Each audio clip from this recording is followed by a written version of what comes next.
Whenever we experience anxiety, we are so caught up with its physiological and emotional reactions that we fail to recognize that there is a message hidden in anxiety. When we are experiencing mild or severe or moderate amounts of anxiety, we are not able to see anything else. We are not able to see that there is hidden messages within every anxious episode. In fact, it's not just anxiety, but every emotion that brings its own messages. Every emotion, whether it is positive emotions or negative emotions, whether it is light emotions or heavy emotions, bring with its own messages. And today in this video, I'm going to talk to you about what are the messages that comes from anxiety and other emotions.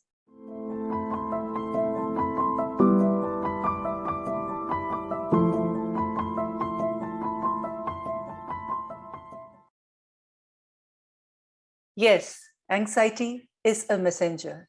In fact, every emotion that we experience is a messenger, and it brings with it its own message.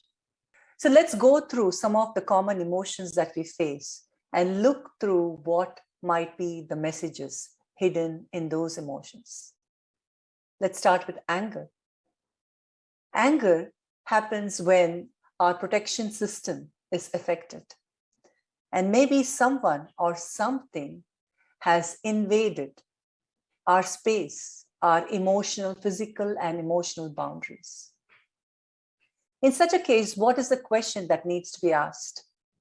The question that needs to be asked for us to identify the message is what needs to be protected? And what boundary needs to be established? And what boundary needs to be restored? Once we ask these questions, we get more clarity about the content of this message and then what actions that we need to take. Next, let's look at sadness. Sadness happens when we experience a loss of some kind. And when we experience that loss, we need to release something. And that is the message in sadness, that we need to release something. And what is the question that we need to ask ourselves? What must be released and what needs to be rejuvenated? I'm going to repeat again. What must be released and what needs to be rejuvenated?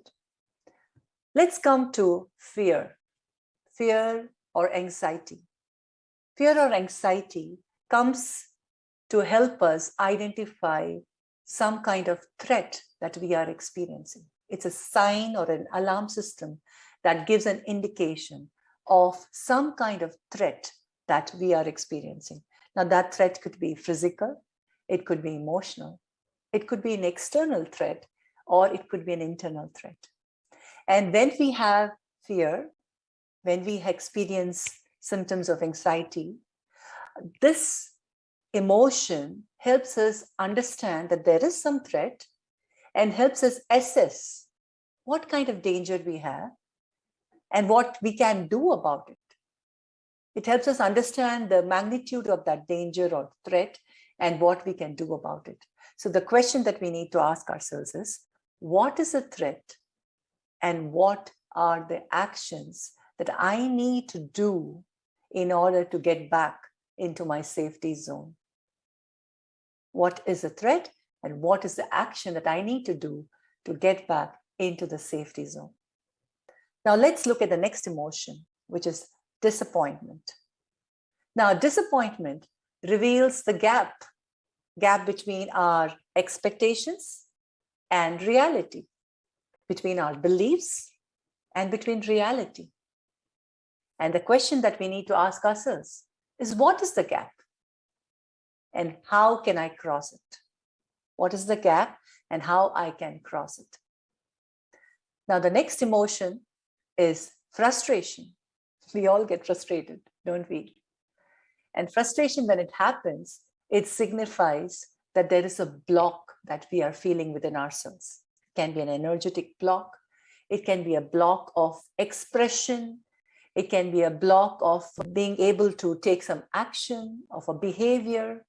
But when we get frustrated, it will help us identify that there is a block and that we need to look at the situation from a different perspective.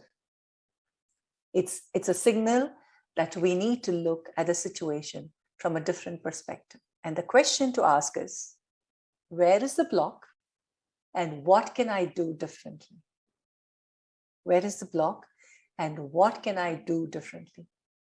Another question that we can also ask is, whom can I ask for help and support?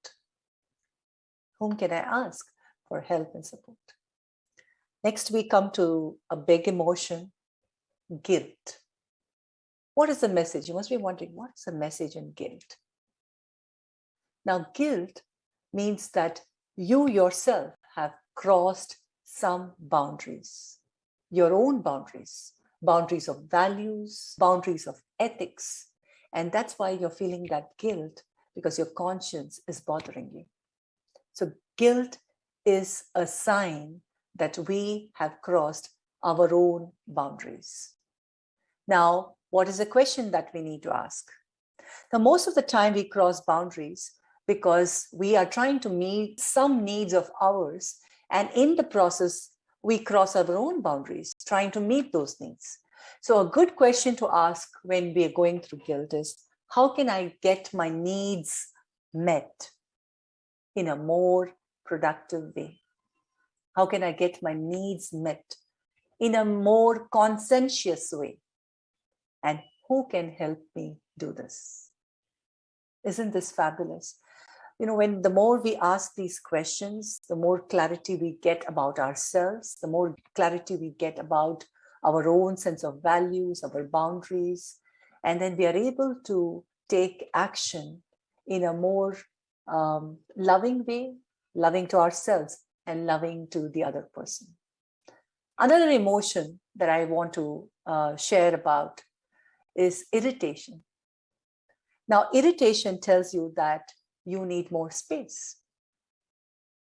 We get irritated when our space is infiltrated. And it can be just a physical space, it can be an emotional space. And the question that we need to ask ourselves is, how can I create more space for myself? How can I create more physical space for myself? How can I create more emotional space by myself? And how can I communicate my need for space to others? Now, these are just some sample of emotions and the messages that it might contain. I invite you to listen to this a little bit more carefully again. If you need, you can listen to this video again and again. Just make a note of what could be the messages. And then the next time you feel that emotion, just pause a little and just ask yourself, what is the message that is coming through in this emotion? And if sometimes an emotion like anger comes through and you don't realize you're angry till much later, that's okay. You can, whenever you become conscious that you have been angry, ask yourself what was the message hidden in that anger, and ask the right questions to yourself so that you can move out of that anger and move to a sense of peace within. I hope this was useful. And the next time you get any kind of anxiety, just ask yourself the most important question: what is the message in this anxiety? And then try to listen to that message. Try to listen to your anxiety and take actions. Have a wonderful day. I hope this was really useful. Do let me know how you're using this material, this content, and write back or drop a comment below. Take care.